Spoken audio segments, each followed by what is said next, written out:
আপনারা দেখছেন ২১শে টেলিভিশন। দূষণ আক্রান্ত রাজধানীর লেক খালের বেশিরভাগই ভাগাড়ে পরিণত হয়েছে। নেই পানি নিষ্কাশনের ব্যবস্থাও।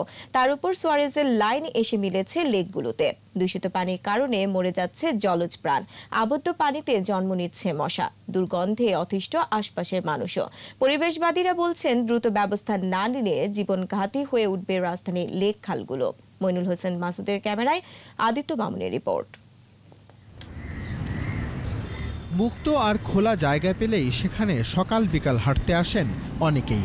অবসর কাটাতেও লেক পাড়ে থাকে মানুষের সমাগম। তবে লেকের পানি পরিবেশ ও জীবন বান্ধব নয়, নানা কারণে হয়ে উঠছে দূষিত, বিষাক্ত।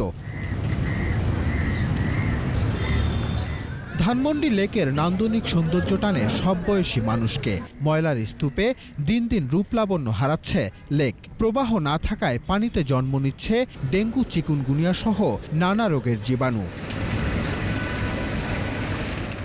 কাছাকাছি চিত্র গুলশান লেকেরও। দেখে মনে হয় লেকের নিজস্ব কোনো পানি নেই। চারদিক থেকে নর্দমা যেন লেকে বিষ ঢালছে। কোথাও কোথাও লেকের উপর দাঁড়িয়ে আছে বহুতল ভবন। কিছুটা ভালো হাতের ঝিল, তবে পানি দূষণ থেকে মুক্ত নয়। দূষণ আর দখল আছে খালগুলোতে। দেখে বোঝার উপায় নেই কখনো এইসব খালে ছিল জলের প্রবাহ।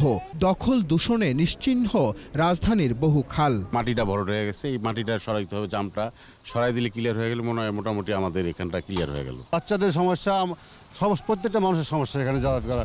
এতটুকু রাস্তার ভিতরে যাওয়া, একটা পড়ে মানুষ পড়ে গেলে তো ড্রেনের ভিতরে পড়বো আমরা। খাল ও লেক বাঁচাতে সমন্বিত উদ্যোগের কথা জানান এই পরিবেশবিদ।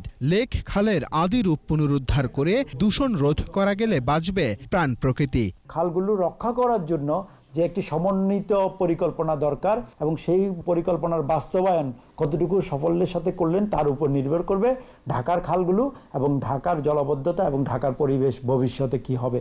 খাল লেকের এমন পরিস্থিতির কারণে রাজধানীতে জলাবদ্ধতা প্রকট হয়ে দেখা দেয় বলেও মনে করেন তিনি। জলাবদ্ধতার পিছনে কিন্তু এই ঢাকা শহরের খালগুলোর যে পানি নিষ্কাশন ব্যবস্থা। আদিত্য মামুন, ২১শে টেলিভিশন, ঢাকা।